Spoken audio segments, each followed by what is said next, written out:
Une centaine de militaires, aidés de pompiers, de gendarmes et de membres de la police judiciaire ont participé cet après-midi à une battue pour tenter de retrouver la trace de Sabine Dardenne, cette jeune fille de 12 ans de Caen, disparue depuis une semaine alors qu'elle se rendait en vélo à l'école. L'antenne locale de la SBL Marc et Corinne, elle aussi, se mobilise et distribue actuellement un peu partout dans la région des avis de disparition, et cela grâce à des bénévoles. C'est parce que je connaissais un petit peu Sabine et c'est pour aider à retrouver. C'est tout, il faut la retrouver. Il me dit que me laisser en haut c'est trop dangereux parce que n'importe qui pourrait monter me voir. Donc il dit qu'il m'a fait une petite cachette et tout pour que vraiment personne ne sache où je suis et personne ne me trouve.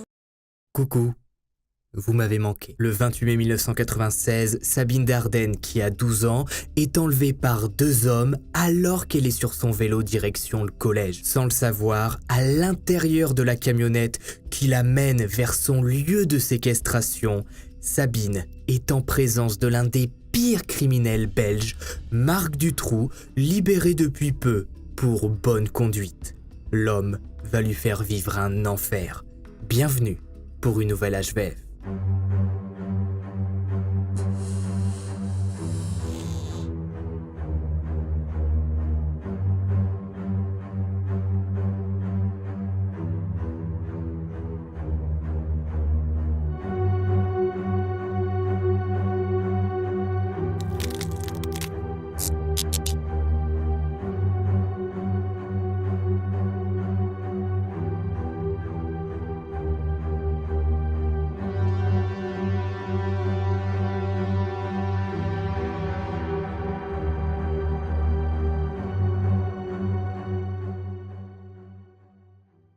Salut à tous, c'est Max Guys. Aujourd'hui on se retrouve pour une nouvelle histoire à la fois vraie et flippante dans laquelle on va parler de l'affaire Sabine Dardenne, l'une des victimes de Marc Dutroux qui a survécu à son calvaire et qui a écrit un livre nommé sobrement « J'avais 12 ans, j'ai pris mon vélo et je suis parti à l'école ». On peut pas faire plus clair. Sabine Dardenne va vivre plus de 80 jours en présence du monstre belge, enfermé dans sa cache. Le livre est très difficile à lire de par les détails que met Sabine à l'intérieur et surtout, certaines scènes sont carrément indescriptibles. C'est bien pour ça que pour cette longue HVF, j'ai donc fait réaliser des illustrations que vous aimez tant. Et cette affaire, en 3 ans d'HVF, a été l'une des plus compliquées à traiter. Tellement il y a de livres sur le cas, mais également beaucoup d'articles de presse que je me suis amusé à retrouver en vente sur eBay par exemple, pour pouvoir comprendre quelle vision de l'affaire avaient les gens et les Belges en 1996. Et surtout pour qu'on se rende bien compte à quel point l'affaire a dépassé les frontières, le Times, célèbre journal américain, a mis en une de son magazine en septembre 1996 les photos des victimes de Marc Dutroux. Et oui, j'ai réussi à le trouver, je suis plutôt fier de moi. Bref, installez-vous, n'oubliez pas de vous abonner. Et on est parti. L'enlèvement. Notre première affaire de 2022 se passe en Belgique. Tout débute dans le village de Caen, petite zone proche de la grande ville de Tournai. C'est ici que vit Sabine Dardenne, 12 ans. Décrite comme une petite fille un peu rebelle, très indépendante avec un fort caractère, Sabine est la cadette d'une grande famille. Elle a 2 sœurs, Stéphanie et Sophie. Ses parents, Yvette et Guy Dardenne, ont emménagé dans la résidence du Renard il y a quelques années, située à quelques mètres de la maison de sa grand-mère, que Sabine appelle « Bonne Maman ». Avant sa disparition, Sabine n'avait jamais fugué, elle n'était jamais partie de chez elle à l'improviste, et surtout n'avait jamais formulé le souhait de vouloir disparaître comme ça. Et pourtant la première piste qui va être suivie dans notre affaire va être la fugue. L'année 2022 commence bien. Pour comprendre comment s'est déroulé l'enlèvement de Sabine, je pense que le mieux est simplement de vous citer le début de son livre qui raconte en détail et avec horreur ce triste matin du mardi 28 mai 1996. J'avais 12 ans, j'ai pris mon vélo et je suis parti à l'école. Je m'appelle Sabine. Je vivais dans un petit village de Belgique. Et j'ai disparu sur le chemin de l'école. Les gendarmes ont d'abord pensé à une fugue, et mes parents l'ont espéré longtemps. Ma mère laissait une lumière allumée dans la maison, la nuit, et un volet ouvert au cas où je déciderais de rentrer au bercail. Ma grand-mère laissait une entrée déverrouillée dans le même espoir. J'avais 12 ans. Ce vélo, je ne l'avais pas réclamé. On me l'avait offert pour ma communion. C'était le plus beau des cadeaux que j'avais reçus. Je pédalais tranquillement alors que le jour se levait à peine. On ne pense pas tous les matins en allant à l'école à se faire kidnapper au vol par un prédateur planqué à l'intérieur d'une camionnette. Normalement, je mettais 10 minutes pour arriver au collège. J'avais déjà fait 2/3 du chemin quand je suis arrivé dans la rue du stade. C'est une rue déserte. Pas un chien. Il était 7h30. J'étais parti de la maison à 7h25. Sabine a un petit rituel chaque matin puisque sur son trajet se trouve la maison de Davina, une très bonne copine. Donc les deux filles ont généralement l'habitude de faire le reste du trajet ensemble. Si Davina est prête, bien évidemment. Si Sabine passe devant la maison de son amie et que celle-ci n'est pas là, eh bien elle continue tout droit jusqu'au collège. Bien évidemment ce matin-là, Davina n'est pas là et Sabine trace sa route. Elle continue toute seule. Bon, alors honnêtement, même si son amie avait été là, je pense pas que ça aurait changé grand-chose puisque de toute façon, Dutroux avait déjà l'habitude d'enlever plusieurs personnes en même temps. Dans moins d'1 minute, Sabine va se volatiliser. Personne ne va rien voir. Aucun voisin ce matin-là ne sera capable d'expliquer ce qui a bien pu se passer. Je roulais lentement et j'ai entendu un moteur. Je me suis remise à droite, très près de la haie. Derrière cette haie se trouve une maison. Si quelqu'un avait été à sa fenêtre ou dans son jardin, il aurait pu tout voir. Mais il n'y avait personne. Il était trop tôt. C'était une camionnette toute pourrie. J'ai eu le temps de la sentir arriver à ma hauteur, cette affreuse camionnette. Puis, de la voir vraiment. La porte latérale était ouverte. Un homme était penché vers l'extérieur et un autre conduisait. Je n'ai pas compris ce qui se passait. J'ai fermé instinctivement les yeux avant même d'avoir peur. Je me suis senti arraché de mon vélo. En un éclair, j'étais embarqué. Mon vélo a été jeté à l'arrière à côté de moi. Sabine, du haut de ses 12 ans, ne comprend pas ce qui est en train de lui arriver. Elle hurle de peur et de rage. Elle s'étouffe dans ses larmes. L'homme qu'elle a en face d'elle, Sabine le décrira comme un gringalet, un petit blaireau qui obéit, jeune, les cheveux sombres, avec un blouson noir. Cet homme, qui va la forcer à avaler 2 somnifères avant de la shooter avec un linge imbibé de liquide anesthésiant, s'appelle Michel Lelièvre. C'est l'homme à tout faire de Dutroux, un drogué et alcoolique. Son job est simple, il aide à détruire les preuves, qu'elles soient matérielles ou humaines. Tout n'est qu'une question d'argent. Michel loue un logement à Dutroux, donc ça l'arrange bien de l'aider tant qu'il y gagne quelques euros. Pendant 1 heure complète, la camionnette va rouler à travers la Belgique, traversant villages, routes nationales et petits chemins discrets, jusqu'au moment où elle s'arrête net. Sabine comprend alors qu'il se passe quelque chose lorsque Michel Lelièvre ouvre un coffre en métal et lui explique qu'elle va devoir entrer dedans pour quelques minutes. Vous imaginez bien qu'à ce moment-là, Dutroux a tout prévu. Il sait que Sabine va être recherchée par toute la Belgique et que dans quelques heures, l'alerte va être donnée. Donc si l'un de ses voisins le voit en présence de la future disparue, ça la fout mal. Surtout que Dutroux a déjà, à cette époque, enlevé 4 personnes. Sabine, placée dans le coffre en métal, est transportée sur quelques mètres. Elle entend une porte qui s'ouvre, puis se referme. D'un coup, le coffre est déverrouillé. Elle en sort et se retrouve au milieu d'une cuisine crasseuse. Les volets sont à moitié ouverts, la cuisine est en désordre. Sabine est loin du cocon familial, bien propre et rangé. Elle se retrouve dans la piaule d'un homme dérangé, dont l'hygiène de vie représente bien ce qu'il se passe dans sa tête. Des choses dégueulasses. Sans un mot, Sabine est emmenée à l'étage. Dutroux lui demande de se déshabiller intégralement et de se mettre dans le lit. Accrochée à l'aide d'une chaîne, Sabine est abandonnée ici pour le restant de la journée. Un seau hygiénique est mis à sa disposition et pendant de longues heures, Sabine pleure. Et surtout, elle se pose des questions. Qui est cet homme? Qu'est-ce qu'il me veut? Et que va dire maman quand elle va savoir que j'ai été absente à l'école? Je vais me faire crier, c'est sûr. C'est quelque chose qui revient très souvent dans le témoignage d'enfants victimes d'enlèvement. Ils pensent que dans quelques heures, ils seront chez eux et que la vie va simplement reprendre son cours, que c'est juste une mauvaise passe, une mauvaise blague. Pourtant, dès le 2e jour, le scénario pervers de Marc Dutroux se met en place. Il débute un bourrage de crâne fatal vis-à-vis de Sabine. T'inquiète pas, moi je te veux du bien, je t'ai sauvé la vie. Il y a un méchant chef qui te veut du mal. Il veut des sous de tes parents. Ton père a été gendarme et il a fait quelque chose au chef qui veut se venger. C'est tombé sur toi. Il réclame 1 million d'euros à tes parents. On attend leur réponse. En attendant, je te cache ici pour qu'ils ne te fassent pas de mal. Sabine, qui est en état de choc, va croire en ce scénario. Et c'est logique, son ravisseur se place en héros.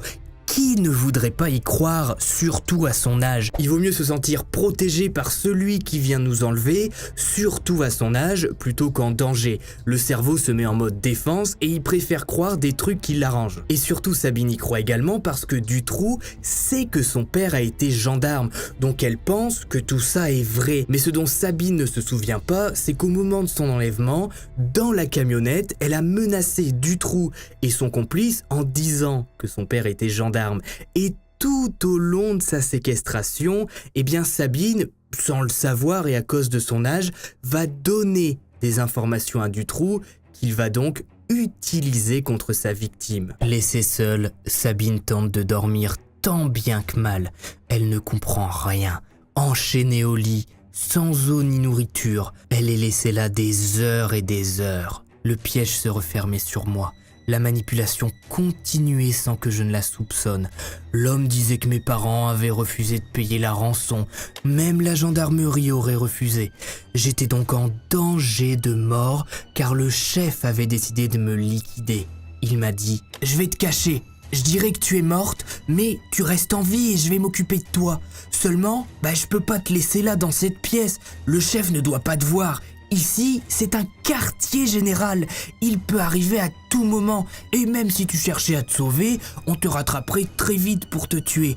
Toutes les maisons ici sont au quartier général.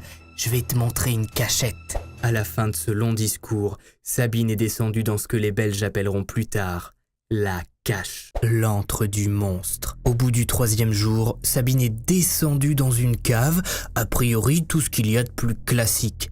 À une exception près. Celle-ci dispose d'une étagère avec plusieurs plaques sur lesquelles il y a divers packs d'eau et autres broutilles comestibles. Sabine voit alors Dutroux s'approcher de cette étagère, puis la tirer vers lui. Ce qui ressemblait à un simple aménagement pour ranger des bouteilles est en réalité une espèce de porte blindée qui ne fait pas moins de 200 kilos. Derrière cette porte se cache une petite pièce.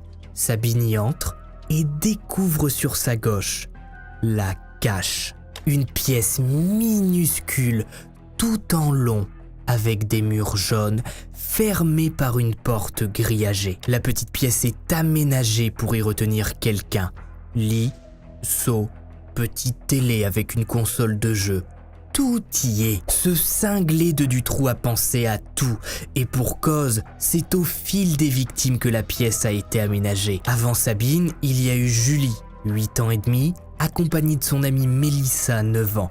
Toutes deux enlevées à Grasse-Ologne le 24 juin 1995. Puis, Anne et Effieux, âgés de 17 et 19 ans, qui disparaissent dans la région d'Ostende en sortant de soirée le 23 août 1995. Ce qu'elles sont devenues, vous le saurez bien assez vite. La fausse porte de 200 kilos s'est refermée sur moi et je n'avais toujours pas de réponse à toutes les questions que je me posais. Pourquoi ici ? Pourquoi mes parents me laissaient tomber ? Pourquoi il me fait son cirque ? J'ai tellement pleuré que je ne pouvais plus respirer. Il me fallait des repères. Comment me laver ? Comment vider le seau hygiénique ? Comment occuper mon temps ? Comment rester en phase avec la réalité ?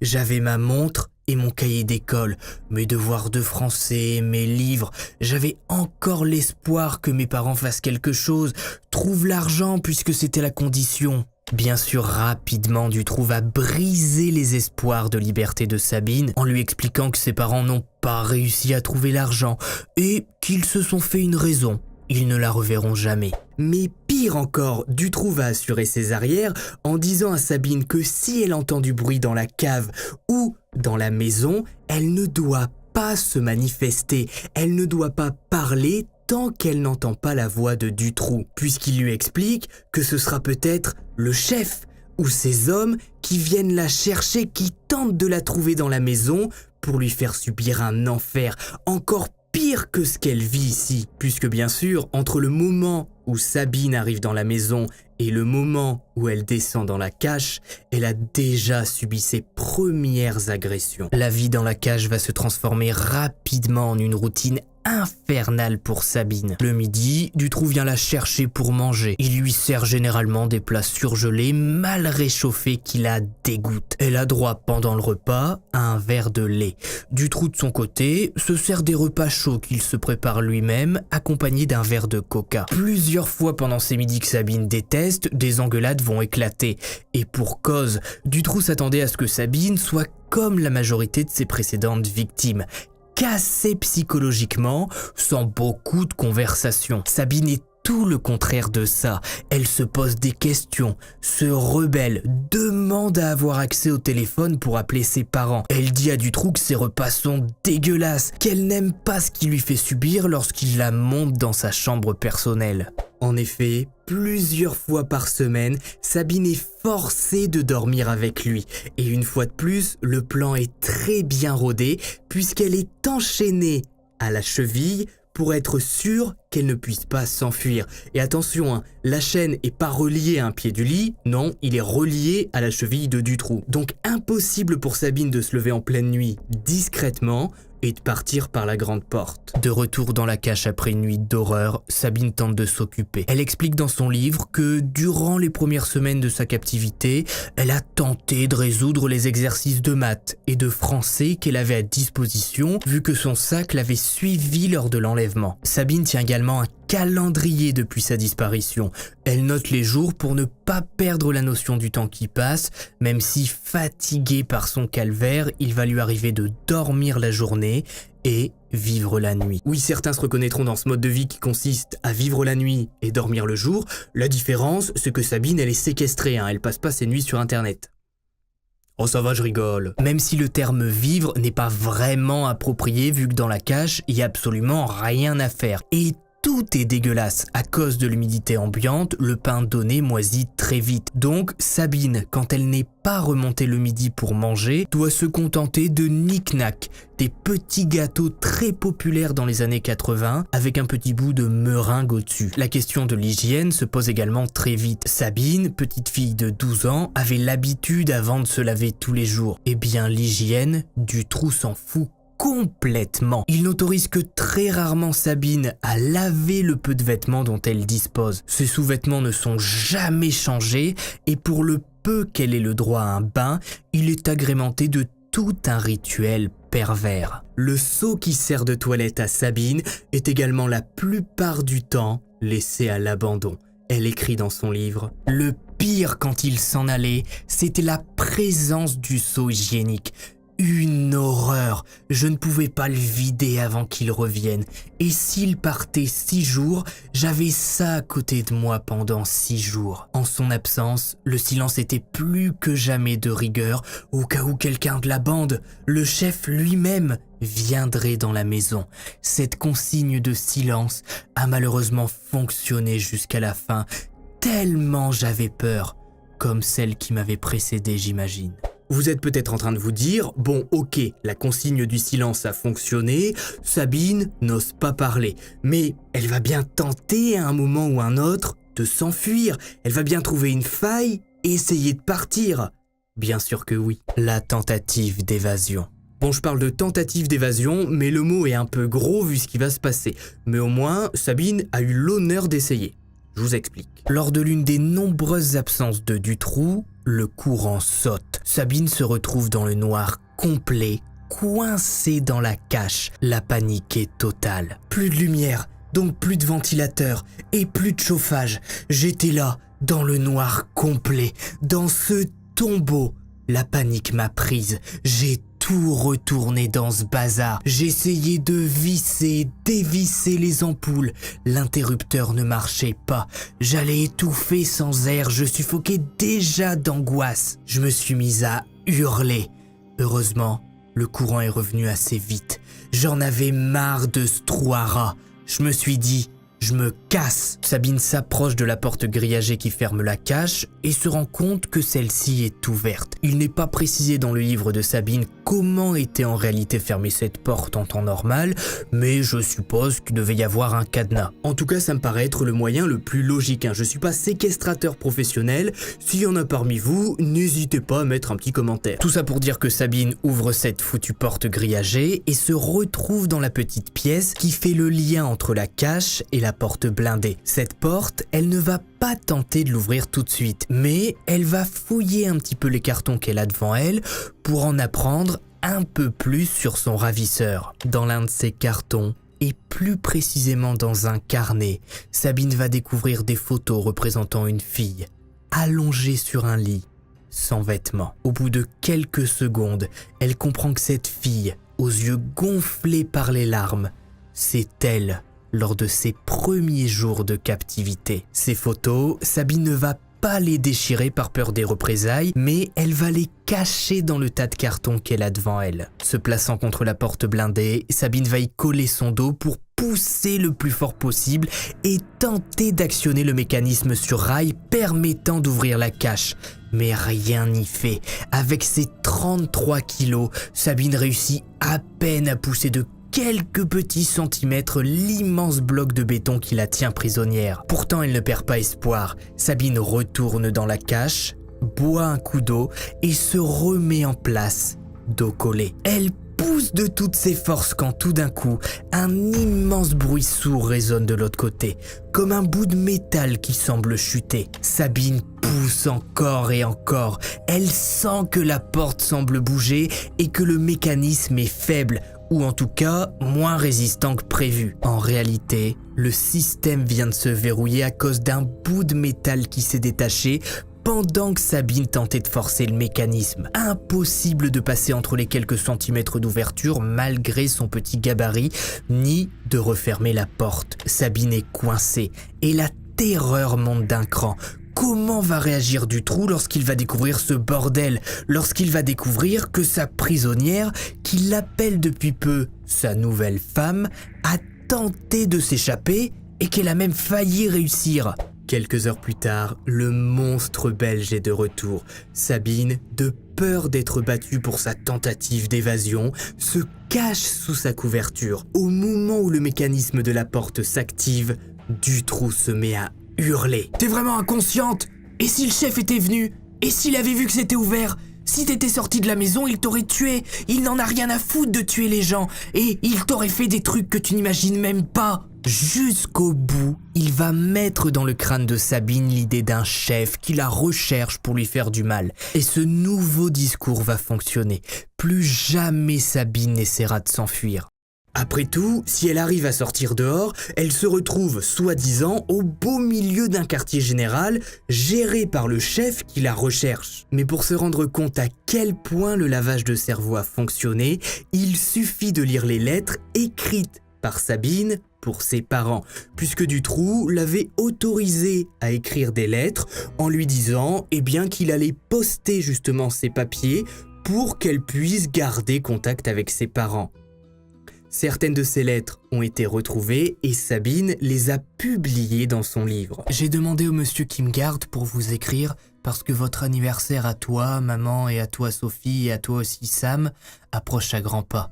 Je suis très très triste de ne pas vous souhaiter un très très joyeux anniversaire et de vous faire un gros bisou. Mais cela n'est malheureusement pas possible. Si je reviens à la maison, ce serait pour que nous nous fassions tous tuer. Et de ça, je n'en veux pas. Je préfère vous écrire et être ici, plutôt que d'être à la maison et être morte. Je pleure souvent après vous, mais hélas, je crois que vous ne me reverrez jamais. J'espère que vous pensez encore beaucoup à moi. J'aimerais bien que vous donniez de l'argent pour me ravoir. Il faudrait demander à quelqu'un, mais il faudrait trop d'argent parce qu'il faudrait en donner en plus, parce que le chef me croit morte. Alors, il en voudrait sûrement plus. Je vous adore, Sabine. Sabine a totalement accepté le scénario que lui a mis en tête Dutroux. Pour elle, tout est clair. Elle ne rentrera jamais chez elle et va devoir vivre toute sa vie dans la cache. Ce scénario de chef et de gang, Dutroux tentera plus tard de le faire croire aux adultes, mais on en reparlera en temps voulu. Au fil des lettres, Sabine va poser des questions à ses parents, bien sûr pensant que c'est eux qui répondent, et Dutroux va en profiter. Par exemple, à un moment, elle va demander soi-disant à sa mère si elle accepte que Dutroux lui coupe sa frange. Bien sûr, l'homme va cocher oui. Elle va demander à sa mère si, comme l'homme lui dit, elle doit faire l'amour. Bien sûr, Marc Dutroux va encore une fois de plus cocher oui. Vous voyez, c'est tous ces petits éléments accumulés qui font en sorte que Sabine, à l'âge de 12 ans, commence à croire au scénario.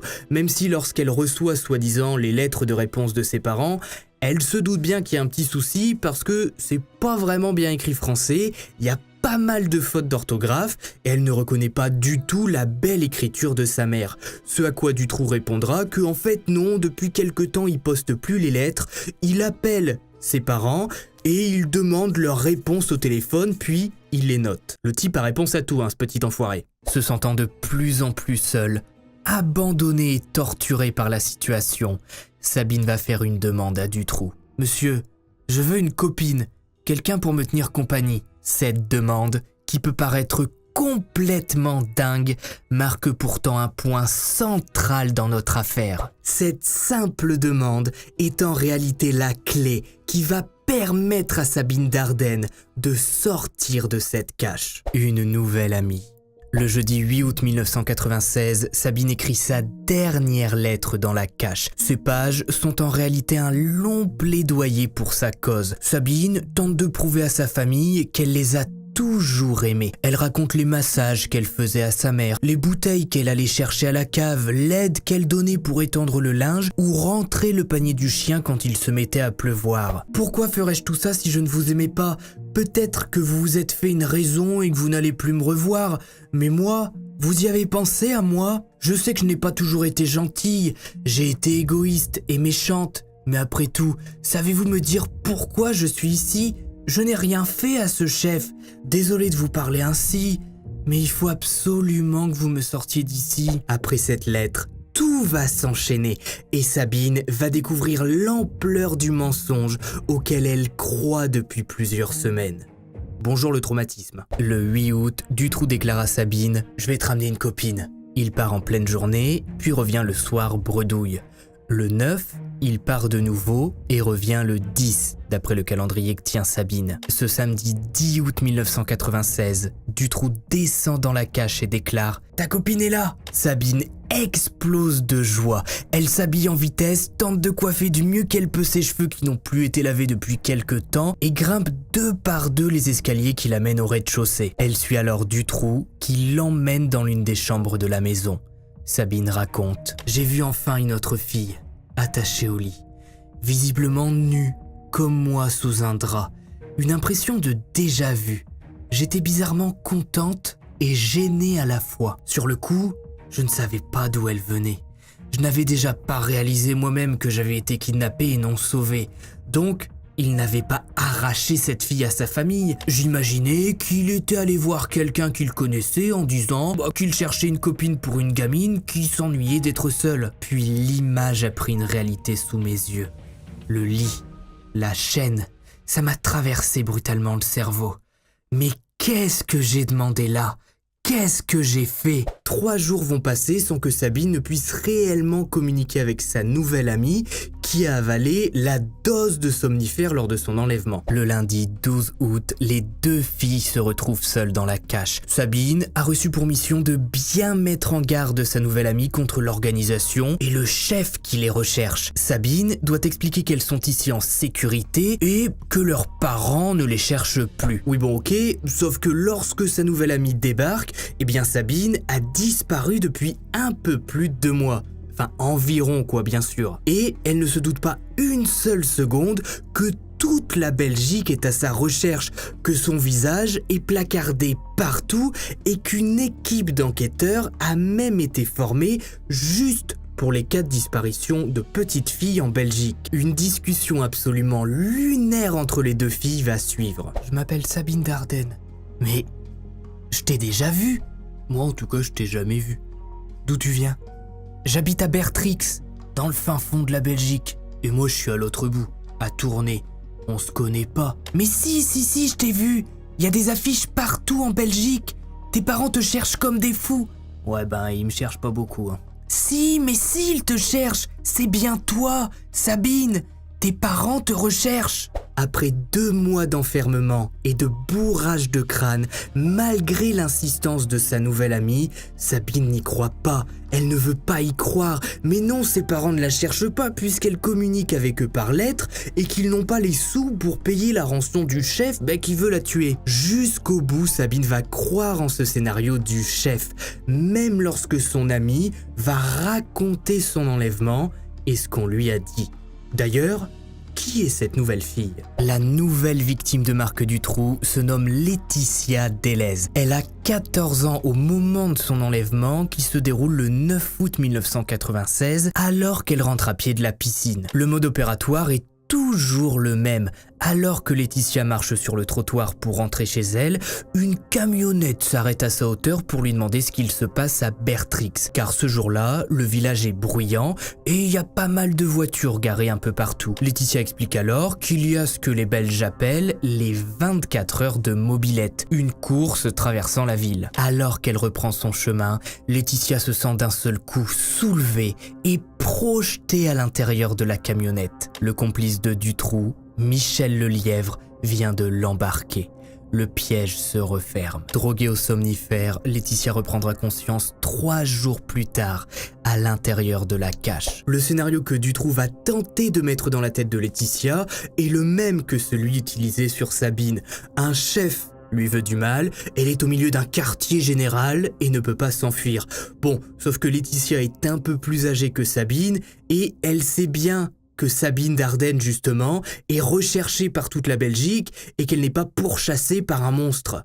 Enfin, par un chef de gang. Laetitia se doute bien que Dutroux n'est autre qu'un détraqué, qu'un pervers. Durant ses 5 premiers jours dans la cache, Laetitia va découvrir l'enfer de vivre ici. Le seau hygiénique, les vêtements très courts qui lui sont donnés, les nuits dans la chambre de Dutroux. Mais bizarrement, à partir du 13 août, il ne se passe plus rien. Dutroux ne descend plus et les 2 filles n'entendent plus aucun bruit. Classique, se dit Sabine. Il est sûrement parti et ça va encore durer quelques jours. Ça va être joyeux pour le seau qui sert de toilette. Pourtant, en ce jour du mardi 13 août 1996, il y a bien quelqu'un dans la maison de Dutroux. Un gendarme qui profite de l'arrestation de Marc pour mener une perquisition rapide. En effet, Dutroux, depuis quelques heures, a été arrêté, ou plutôt placé en garde à vue parce que sa camionnette aurait été aperçue au moment de l'enlèvement de Laetitia. Ce gendarme va bien évidemment descendre dans la cave de la maison et découvrir ces étranges étagères qui semblent collées au mur. Seul, il ne fait aucun bruit, il ne parle pas et ne tente rien. Il faut bien se remettre dans le contexte de l'époque en 1996. D'après ce que je sais, attention je peux me tromper, il n'y a aucune affaire populaire de séquestration impliquant par exemple un bunker ou une cache. Pour bien se situer au moment des faits, les grosses affaires que l'on connaît aujourd'hui ne sont pas encore médiatisées. Vous en faites pas si vous n'avez pas reconnu les photos à l'écran, j'ai prévu de traiter une par une au mieux ces affaires pendant l'année 2022. Tout ça pour dire qu'à l'époque, les enquêteurs n'ont pas du tout notre vision des choses. Aujourd'hui, bien sûr, lorsqu'une maison est perquisitionnée avec un soupçon d'enlèvement et de séquestration, on fouille partout, on fait appel à des experts, on utilise des lasers, des rayons, bref, on regarde à travers les murs. Mais à l'époque, tout ça c'est du cinéma, ça n'existe pas des pièces cachées dans les maisons pour enfermer des enfants. Et pourtant, en repartant de cette cave, le gendarme ne se doute pas que derrière cette étagère se trouve la cache de Marc Dutroux, avec à l'intérieur Sabine Dardenne et Laetitia Delez. Les filles, de leur côté, n'ont rien entendu. Et de toute façon, comme le dit Sabine dans son livre, si nous avions perçu le moindre bruit, nous n'aurions bougé ni l'une ni l'autre. Le gendarme, dont le nom n'a pas été divulgué par Sabine, se fera pourrir par la suite. Se faisant traiter d'incapable, il en pleurera lors de son témoignage au procès. 48 heures plus tard, cette fois-ci du bruit se fait entendre dans la maison. Beaucoup de bruit. La liberté. Dans l'après-midi du jeudi 15 août, Sabine et Laetitia sont en train de manger leur fameux knick-knack. Voilà maintenant 2 jours complets qu'ils n'ont plus revu leur ravisseur. Mais elles ne s'inquiètent pas plus que ça, bien au contraire, tant mieux. Quand d'un coup, il semble y avoir du mouvement à l'étage, des gros bruits de pas, puis des voix. Sabine et Laetitia entrent dans un état de panique totale. Et si c'était le chef et ses hommes, et si ces gens venaient pour elles, pour leur faire encore plus de mal? Les 2 filles se collent l'une contre l'autre et tremblent de tout leur corps. La règle est simple, Dutroux l'a dit et répété encore et encore. Tant qu'elles n'entendent pas sa voix, silence total. Peu à peu, ses pas et ses voix se rapprochent. Des hommes sont dans la cave et semblent se mettre à plusieurs pour déplacer la porte. Sabine écrit « Je pense qu'il n'y avait pas 1 millimètre entre nos 2 corps qui tremblaient en même temps, tellement on se serrait l'une contre l'autre. D'abord, on a entendu le bruit des briques qui traînaient dans la cave, puis qu'on bougeait les bouteilles et les bidons sur les étagères. Cette fois, j'avais peur. La vraie, celle que l'on ne peut pas juguler, celle de la mort qui approchait. Ils sont beaucoup. J'ai la trouille. J'ai jamais entendu ça. Ils vont bientôt ouvrir. Et puis d'un coup, « Les filles, c'est moi, je vais entrer !» J'ai paniqué. Folle de peur, il y avait plein de gens derrière la porte autour de lui. J'ai crié « Je veux pas sortir, c'est qui tous ces gens ?» Je l'ai dit et répété tout au long de cet HVF, mais jusqu'au bout, même au moment où la porte de la cage s'ouvre avec Dutroux devant et des gendarmes derrière, Sabine ne veut pas sortir. Elle se pense en danger et veut rester dans la cache en sécurité. Bien sûr, bon... Alors même si Laetitia de base ne croit pas trop au scénario, en voyant l'état dans lequel se met Sabine, elle aussi va commencer à être plutôt terrorisée. Ça se comprend. Par chance ce jour-là, Laetitia reconnaît un gendarme qui travaille dans sa petite ville. Tout s'enchaîne très vite. Sabine demande alors si elle a le droit de prendre ses crayons et ses cahiers, puis embrasse Dutroux en le remerciant. Dans sa tête, il vient de la libérer et a fait preuve de courage pour aller chercher de l'aide. Les images de la libération de Laetitia et Sabine vont faire le tour du monde. C'est à ce moment précis, au moment où Laetitia et Sabine sortent de la maison, traversent le trottoir et entrent dans la voiture des enquêteurs, que l'affaire Dutroux éclate. À ce moment-là, personne, absolument aucun journaliste, ni aucune autorité belge n'imagine une seule seconde l'ampleur de l'horreur qu'ils vont être amenés à découvrir. Au moment du sauvetage, les enquêteurs, en réalité, ne recherchaient même plus Sabine. Elle était considérée décédée depuis quelque temps. C'est uniquement Laetitia qu'on s'attendait à retrouver dans cette cache. Mais si Sabine n'avait pas demandé de copine, honnêtement, elle aurait certainement fini comme les précédentes victimes de Dutroux que je citerai juste après. Emmenées à la gendarmerie de Charleroi, les filles découvrent qu'elles étaient retenues à Marcinelle, petite commune voisine. Sabine et Laetitia habitaient toutes les deux à environ 1 heure de là. Dans un premier temps, les filles sont prises à part par des enquêteurs qui leur explique que tout ce que Dutroux leur a raconté est faux. Il n'y a pas de chef, il n'y a pas de gang, leur famille n'est pas en danger et ne doit pas payer une rançon. Elles se sont faites enlever et manipulé par un monstre. Averti par les enquêteurs, Guy Dardenne, le père de Sabine, débarque en premier au commissariat de Charleroi. Sabine est en larmes et lui dit « Pensez pas que vous me cherchiez, j'étais là-bas toute seule, j'avais aucun signe de vie. » Yvette Dardenne, à qui on a conseillé de ne pas venir tout de suite, va par ses propres moyens se rendre à son tour à Charleroi pour retrouver sa petite fille. Tout le monde est en larmes. Après une rapide toilette dans les douches du commissariat, Sabine prend la route avec ses parents dans une voiture de gendarmerie banalisée, direction son petit quartier de Quin, là où tout le monde l'attend. En à peine 2 heures, l'info a fait le tour de la Belgique et a même dépassé les frontières. Les journalistes européens affluent par dizaines. Des papiers sont imprimés en masse. Laetitia est vivante, Sabine aussi. Les affiches de disparition sont détruites par les Belges. Sabine rentre en triomphe chez elle. Ce sont des centaines de personnes qui l'attendent à son domicile. On m'avait manqué. Vous êtes vraiment gentils.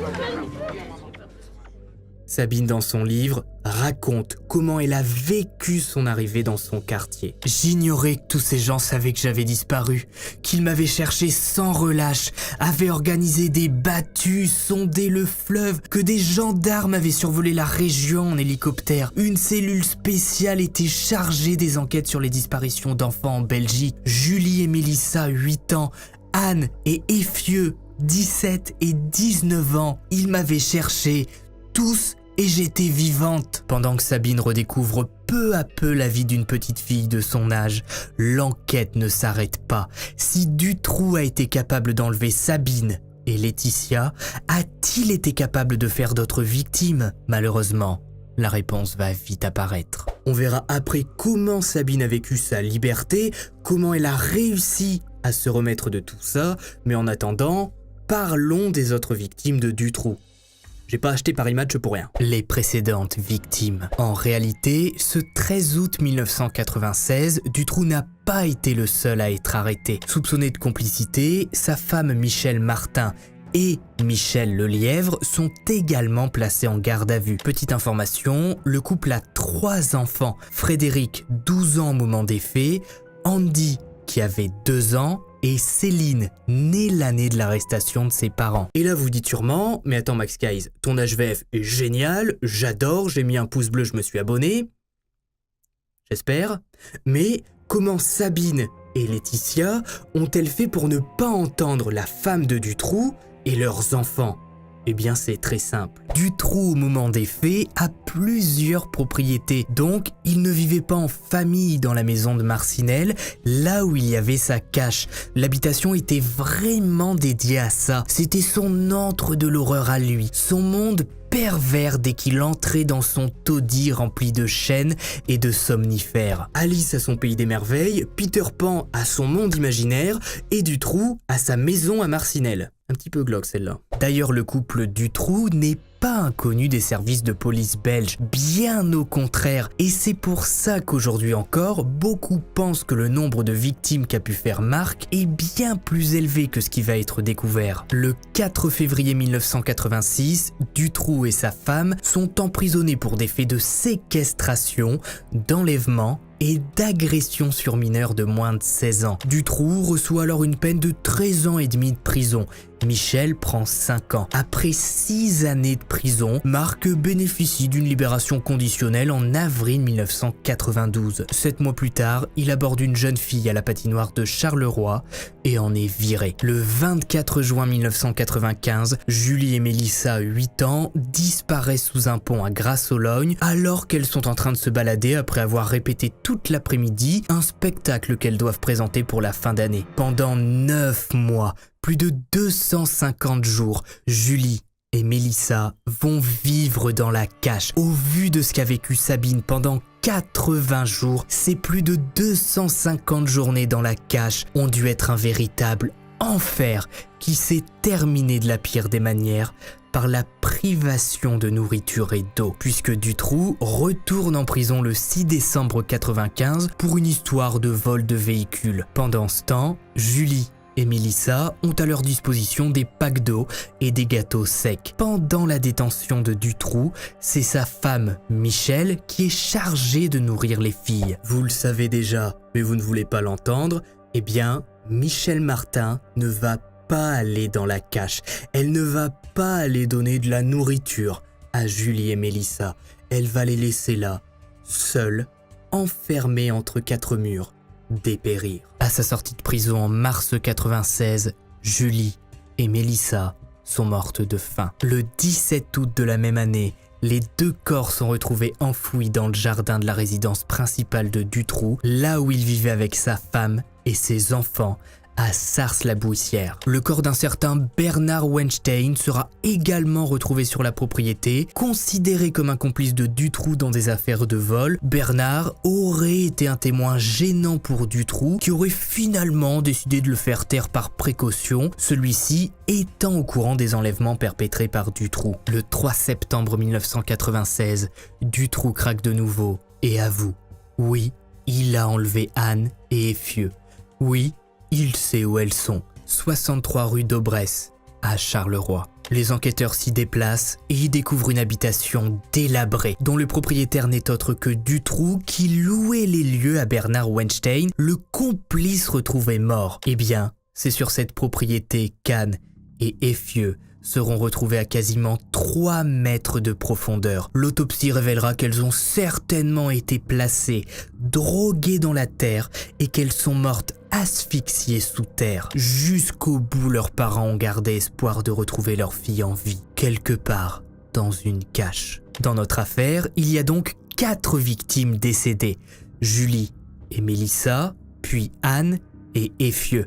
Les survivantes, Sabine et Laetitia, au moment du procès, vont tout faire pour que Dutroux ne puisse pas s'en sortir, puisqu'il a déjà préparé son angle de défense. S'il a réussi à faire croire à des enfants qu'un gang ou qu'un chef les attendait à leur sortie, Dutroux va tenter de convaincre des adultes, mais ça va s'avérer être un petit peu plus compliqué sans preuve, puisqu'il explique être victime d'une machination, être l'employé d'un grand réseau destiné à enlever des enfants pour les revendre. Donc, il ne doit absolument pas être jeté en prison, mais être protégé. En échange de ça, il parlera. Bon, bien sûr, on explorera cette piste au procès et après. Le 20 octobre 1996, une marche blanche déferle sur Bruxelles. Ce sont 300 000 personnes de tous les horizons et de toutes les classes qui sont là pour porter un slogan.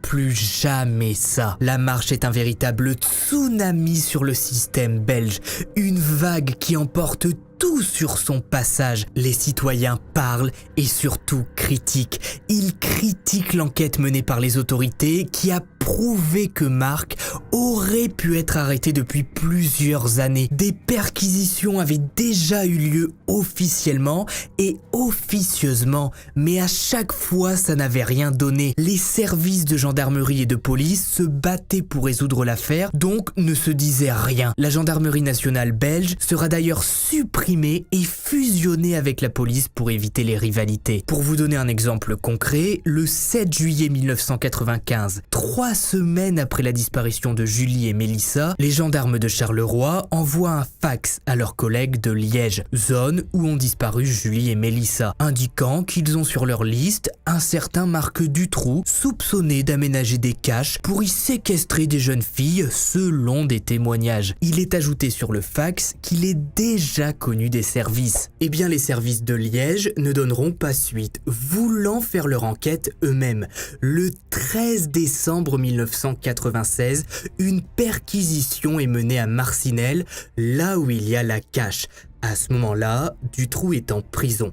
Donc, si vous avez bien suivi, et je suis sûr que c'est le cas, Julie et Mélissa sont enfermé dans le sous-sol de la maison. Mais vu que ces branquignoles de gendarmes perquisitionnent la maison de Dutroux en expliquant que c'est vis-à-vis de l'affaire de vol de voiture pour laquelle il est incarcéré, alors qu'en réalité c'est surtout par rapport à la disparition d'enfants, eh bien ils ne sont pas accompagnés d'experts puisque le motif officiel est vol de voiture et non possible séquestration d'enfants. Donc aucun expert n'est avec eux pour tenter de trouver ces fameuses caches que Dutroux serait en train d'aménager. Bah oui, autant tout faire tout seul et laisser 2 gamines mourir de faim dans une cave. Hein ? Bravo. C'est le gendarme René Michaud qui descend dans le sous-sol pendant que ses collègues sont à l'étage. Il expliquera plus tard avoir entendu des chuchotements, ce qui lui a fait demander à tout le monde de se taire. Il fait peur à Julie et Mélissa qui n'osent pas appeler à l'aide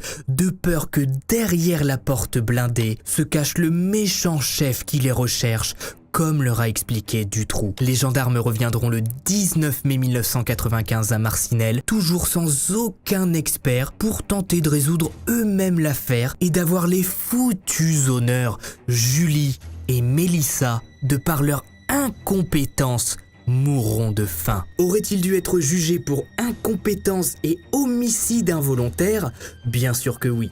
L'ont-ils été ? Bien sûr que non. Il est facile aujourd'hui de refaire le monde avec des si, mais si en juillet 1995, les services belges avaient communiqué entre eux, la cage de Dutroux aurait été découverte avec à l'intérieur Julie et Mélissa. Je pense qu'il est temps de passer au procès. Le jugement final. Pour vous présenter le procès, j'ai décidé d'utiliser principalement la vision de Sabine et ses écrits, puisque pour elle, il n'y a jamais eu de réseau.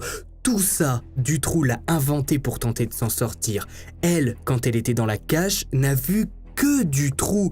Et s'il y avait un potentiel réseau, Julie et Mélissa n'auraient pas été laissées dans la cage. Elles auraient été prises par quelqu'un d'autre du réseau. Après tout, et on peut dire les termes, s'il y avait un réseau, elles étaient de la marchandise.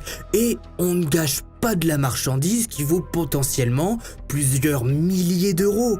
Enfin, je sais pas combien coûte un enfant, je me suis jamais renseigné, mais bon, j'imagine. Sabine écrit dans son livre. Tout cela était si compliqué, si fumeux qu'il était évident que Dutroux cherchait à sauver sa peau en niant les crimes sous couvert d'un réseau imaginaire. Mais pour d'autres, tout ce qu'il racontait était la preuve de l'existence d'un réseau important dont il ne serait qu'un maillon faible. Je voulais témoigner de ce que j'avais vécu et subi. Il ne fallait pas qu'il s'en sorte si facilement. Le 1er mars 2004, le procès débute. Ce sont plus de 400 000 pages de procédure qui doivent être présentées. La Belgique tout entière veut connaître la vérité. 2 camps s'opposent, ceux qui croient au réseau et ceux qui pensent que Dutroux est un prédateur isolé. 300 policiers sont déployés. À chaque sortie, Dutroux, sa femme et le lièvre sont vêtus de gilets pare-balles. Le 20 avril 2004, Sabine Dardenne témoigne devant la cour. Elle parle encore et encore de son calvaire et insiste sur un fait qu'elle veut que tout le monde comprenne. Pendant sa détention, il n'y avait que Dutroux, pas de réseau, rien, pas d'homme inconnu, uniquement lui et seulement lui. J'ai regardé Dutroux en face en lui demandant « Je voudrais demander une chose à Marc Dutroux. Il se plaignit que j'avais un caractère de cochon.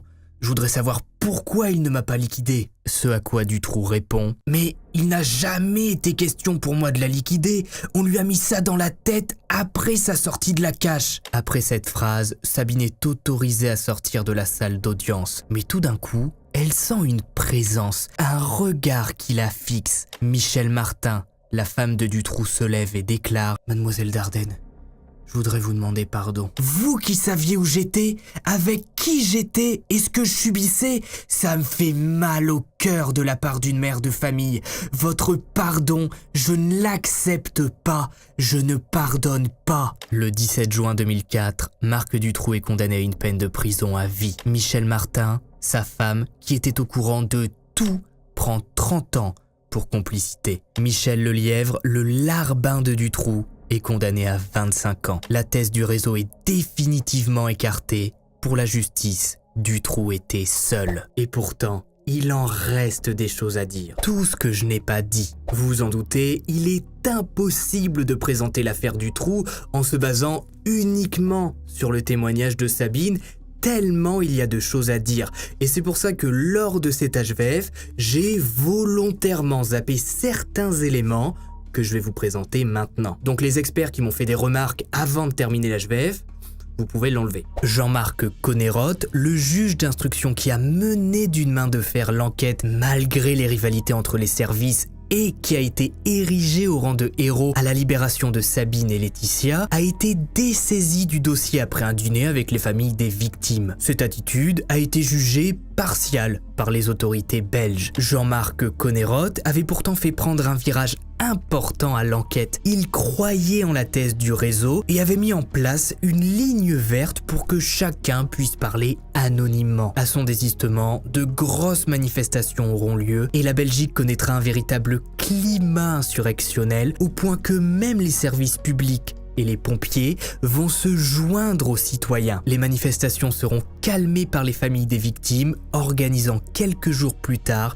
la marche blanche et appelant au calme. Durant le procès, Dutroux, Michel Martin et Michel Lelièvre n'ont pas été les seuls à être jugés. Il y avait également avec eux un certain Michel Nioul. Ce Michel Nioul était jugé avec Dutroux car soupçonné de complicité à cause de liens étroits qu'il avait avec l'accusé, mais également parce qu'il était connu dans le milieu pour avoir tendance à payer ou faire venir des filles belges ou de l'Est pendant des soirées. Finalement, Nioul sera condamné pour trafic de drogue et bénéficiera d'un non-lieu concernant les enlèvements imputés à Dutroux. Michel Nioul est aujourd'hui décédé. Claude Thirault, un ami de Dutroux, l'avait dénoncé en 1993 et 1995, disant qu'il préparait des caches pour y séquestrer des futures victimes. Il explique dans ses témoignages que Dutroux lui avait dit qu'enlever des filles rapportait beaucoup d'argent, mais Claude n'a pas voulu participer à ça. Il existe également une liste de témoins nommée de X1 à X11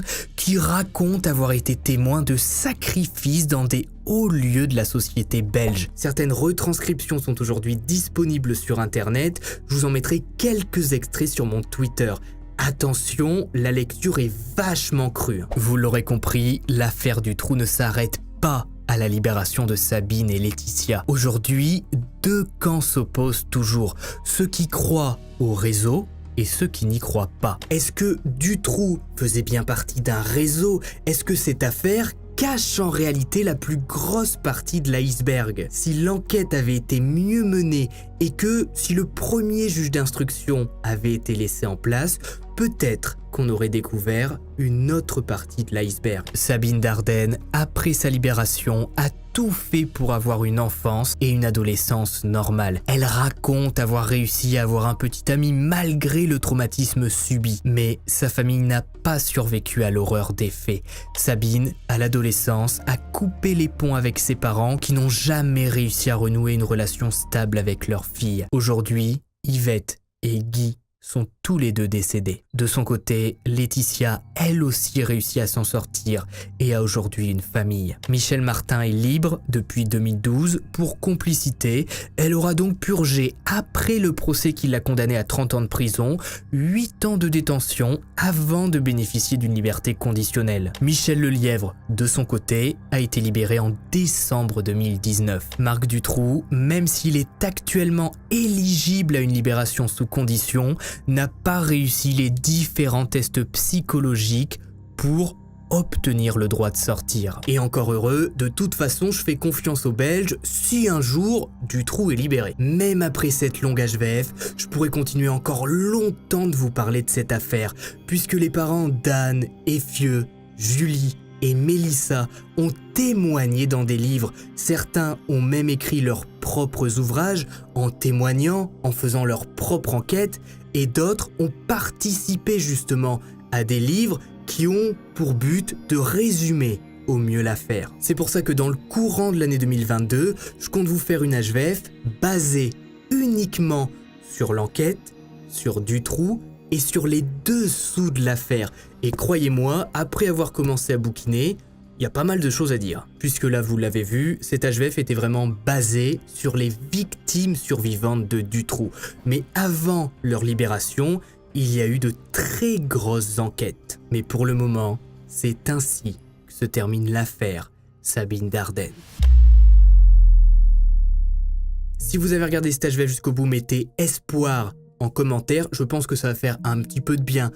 Après une si lourde histoire, je ne pense pas qu'il y aura d'HVF la semaine prochaine parce que cette affaire m'a demandé énormément de temps pour être traitée, bien plus que ce que je pensais, et je préfère privilégier la qualité à la quantité. Parce que la semaine prochaine, je pourrais très bien vous sortir une HVF de 15 minutes, je vous écris un petit truc vite fait et vous allez m'insulter dans les commentaires. Donc je préfère me focaliser sur des grosses affaires qui m'intéressent et qui vont vous intéresser.